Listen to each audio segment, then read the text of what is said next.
Hi, everyone. It's me, Dr. Goins, on Move That Mindset Mountain Monday. Today's video is about a strategy I call self. We believe at Teachers as Partners, the first relationship you have to nurture is self, or you cannot be in full relationship with anybody else. And so that mountain that you're moving is actually more so a mindset mountain than a physical mountain. And so that means there's shifts that need to be made in your mind and heart, that they align together to serve you well. The strategy we're going to use when I illustrate the mindset that's not healthy for us is called self.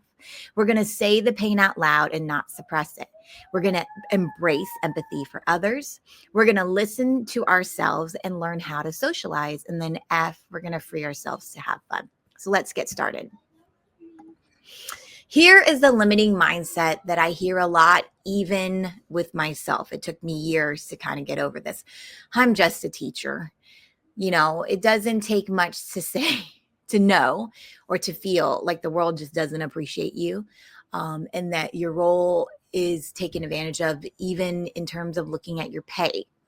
As much as you're required to do and you're responsible of, you feel undervalued. But if you say, I'm just a teacher, then that also means that you undermine yourself and undervalue your career. You become like everybody else, and that's not going to serve you well. If you undervalue your career, then you undervalue your worth. In the short term, it impacts the way you talk or treat yourself and others. In the long term, it leads to really poor social boundaries and burnout. So your new mindset, when you look in people, you say this in the mirror if you have to, is I'm a teacher. And this is what a valuable teacher means when they say that with confidence out loud. It means I'm in the business of growing minds and hearts. I'm a multi-skilled individual. I value lifelong learning and human life, and I shape other people's futures. When you say things like that is kind of your role, then you start realizing that your value is very much something the world needs. Why make that shift, and why is that shift beneficial to you? Is because you're going to leave aside the victim mentality, that you're on the side of this mountain like a snail, because let's face it, teaching progress doesn't come really fast. You're not going to be Flash like in Marvel. It's going to be a snail's pace. Progress comes slowly as you learn over time. But there's going to be a big boulder in front of you that makes you feel stuck. If you have a victim mentality, you can do nothing right, the job is unfair and it's impossible.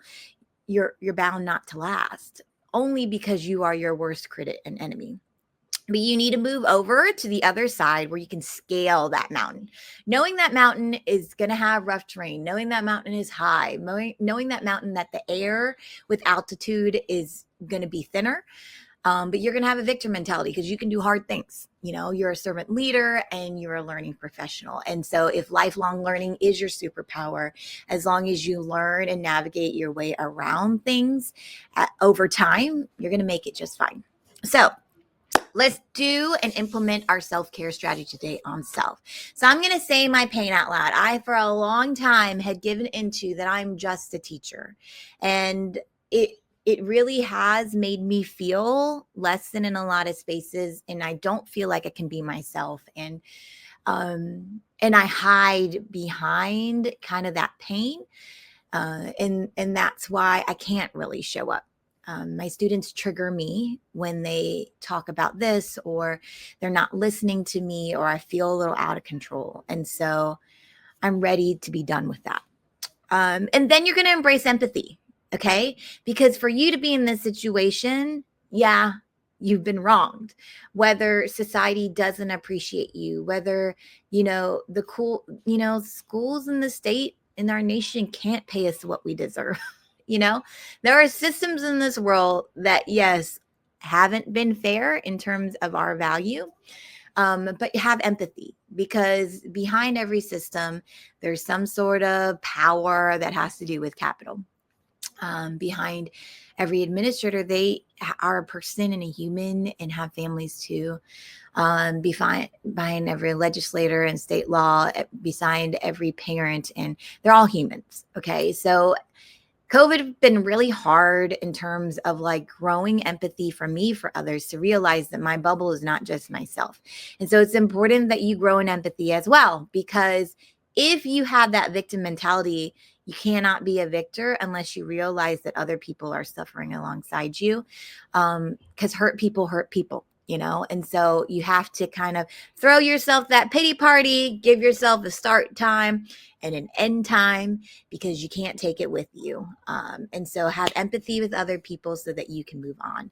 Listen to yourself when you have been offended.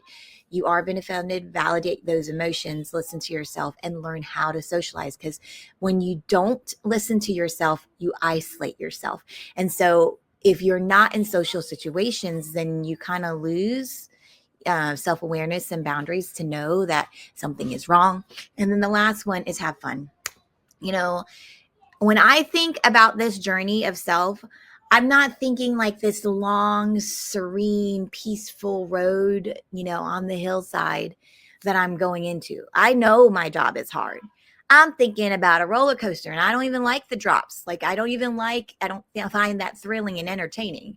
But I know I'm on a roller coaster, and I know that it will go fast, it'll go up, it will go down. But at the end of the road, you know, I will be satisfied, you know, even when I was scared, maybe shaking, I'm still satisfied that I did it. Okay. So I've only tried a couple roller coasters, and it led to me kind of like shaking and kind of my body being like, why did we do that? But after the thrill, after conquering the hard thing, I never ever regretted that I didn't try. And so, though I know I'm going to be riding a roller coaster, I'm going to embrace it and do the hard thing. So, that is my strategy for you in terms of self-care habits. And the limiting mindset we're going to get rid of today is I'm just a teacher, because I'm a teacher, and that itself has value. All right. Have a great day. Bye.